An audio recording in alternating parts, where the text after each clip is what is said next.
Setelah kita mempelajari tentang proposisi dan operator logika yang kita gunakan dalam logika proposisi, kali ini kita akan bahas tentang pengaplikasian dari logika proposisi. Kali ini kita bahas tentang pengaplikasian atau penerapan dari logika proposisi yang kalian pelajari. Tentunya kalian perlu tahu ya, logika proposisi yang kalian pelajari ini bisa diterapkan untuk apa saja. Salah satunya karena kalian belajar ilmu komputer, pastinya kalian juga perlu tahu bahwa komputer yang kalian jalankan itu tidak menjalankan bahasa manusia, tapi adalah bahasa mesin. Dan bahasa mesin itu diinterpretasikan dari binary digit. Jadi yang dipahami oleh komputer itu sebenarnya binary digit, bahasa binary, yang alfabetnya cuma ada 0 atau 1. 0 merepresentasikan false, 1 merepresentasikan true, gitu. Beda dengan alfabet yang kalian lakukan untuk berbicara sesama manusia ya. Ada A, B, C, D, E, F, G, dan seterusnya. Tapi untuk bahasa mesin itu dia cuma mengerti bahasa yang terdiri atas binary digit yang nanti kemudian diterjemahkan menjadi bahasa mesin ya. Nah, untuk bit ini itu bisa diterapkan operasi-operasi logika. Ya kan? Nah, di sini kalau kita lihat ada dua deretan bit. Ada dua bit string, kita bilang bit string, yang terdiri atas bit 0 dan juga bit 1. Nah, operasi logika macam apa yang kita bisa terapkan? Ini salah satunya adalah operasi bitwise. Bitwise ini berarti per bit. Kita terapkan operasi logikanya per bit.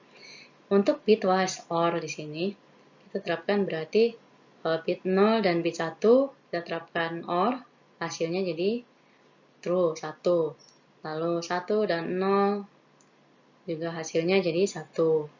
Dan seterusnya, nih kita lihat juga untuk 0 dan 0, hasil bitwise OR-nya jadinya 0 ya. Nah, kalian juga bisa terapkan bitwise AND dan bitwise XOR gitu pada bit string ini.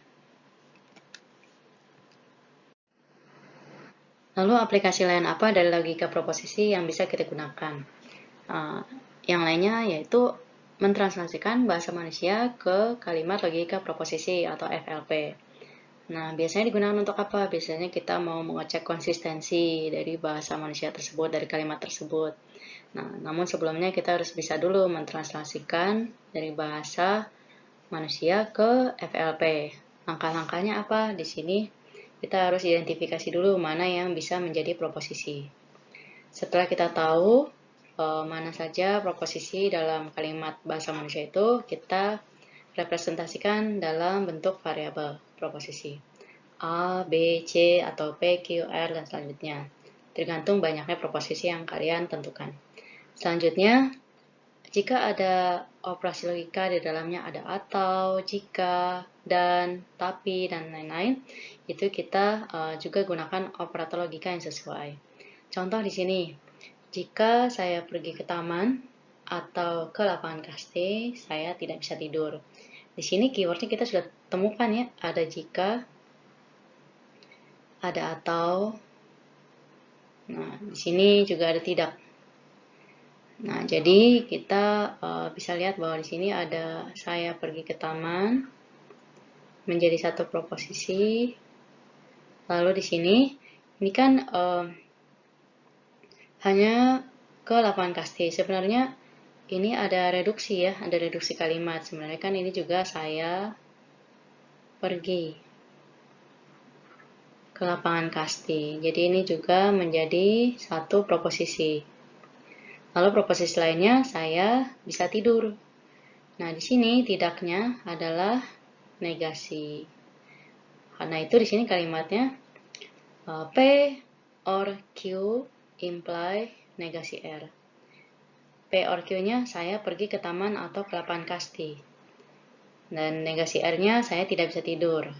Karena di sini ada jika, maka kita gunakan implikasi.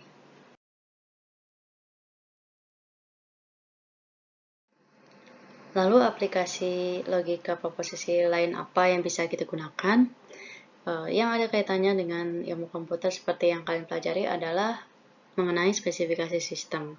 Kita bisa mengecek konsistensi dari spesifikasi sistem.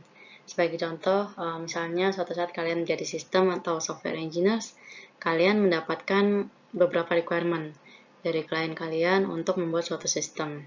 Nah, kalian bisa cek apakah terjadi inkonsistensi dari requirement-requirement yang kalian terima. Nah, di sini konsisten itu apa artinya? Yaitu jika dan hanya jika ada sebuah interpretasi I. Interpretasi berarti mengassign nilai ya pada proposisi yang menyebabkan proposisi P and Q di sini konjungsi menjadi bernilai true. Nah, contoh nih, kita mau mengecek konsistensi dari 3 requirement berikut. Sebelum ini kita harus menerjemahkan jadi FLP dulu. Di sini kita lihat ada keywordnya atau, berarti kita bisa membuat proposisi yang di sebelah kiri kita bilang sebagai proposisi B, misalnya pesan error disimpan dalam buffer sebagai proposisi B, lalu yang di sebelah kanan ini pesan ditransmisi misalnya menjadi proposisi M, lalu kalimat logikanya menjadi B or M. Lalu requirement yang kedua, pesan error tidak disimpan dalam buffer, berarti kalimatnya menjadi negasi B. Kemudian jika pesan error disimpan dalam buffer, maka pesan itu ditransmisi. Jelas ya, berarti kalimat logikanya B imply M. Sekarang kita lakukan konjungsi di antara ketiga proposisi itu. B or M, N negasi B, N B imply M. Nah, yang kita harapkan hasil konjungsinya ini menghasilkan true. Apa syaratnya untuk menghasilkan konjungsi yang true? Yaitu setiap proposisinya yang kita terapkan konjungsi itu harus bernilai true. Harapannya berarti requirement yang ini, proposisi ini bernilai true, ini juga true, dan ini juga true. Baru hasil konjungsinya menjadi true. Nah, gimana mencari interpretasinya? Sekarang, interpretasi berarti kan kita harus mengassign B sebagai apa dan M sebagai apa? Sebagai true atau sebagai false? Untuk menghasilkan hasil konjungsi yaitu true dari ketiga requirement ini. Kita mulai dari yang sederhana di sini ya. Negasi B kita harapkan menjadi true. Maka B-nya harus kita assign false. Betul ya? Karena negasi. Nah, sekarang kita cek lagi ke sini. B disjungsi dengan M.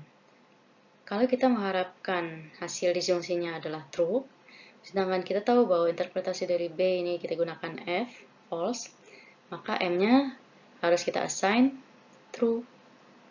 Karena kalau dua-duanya false, maka yang kita dapatkan disjungsinya jadi false. Oke, kita dapatkan interpretasi B menjadi false, M kita jadikan true. Tapi kita cek lagi nih untuk requirement yang ketiga ini. Apakah tepat interpretasi B false dan M true? Kita lihat ya. False di-imply dengan true. Apakah hasilnya true? Iya. Berarti kita temukan bahwa interpretasi ini cocok untuk menghasilkan konjungsi sehingga bernilai true ya. Berarti konsisten. Sekarang pertanyaannya jika ditambahkan kebutuhan pesan error tidak transmisi, yaitu negasi M. Nah, kalian perlu cek B or M, N negasi B, N B imply M, N satu lagi ya, negasi M. Nah, cari interpretasi sehingga menjadikan kalimat logika ini menjadi true. Apakah ada interpretasinya?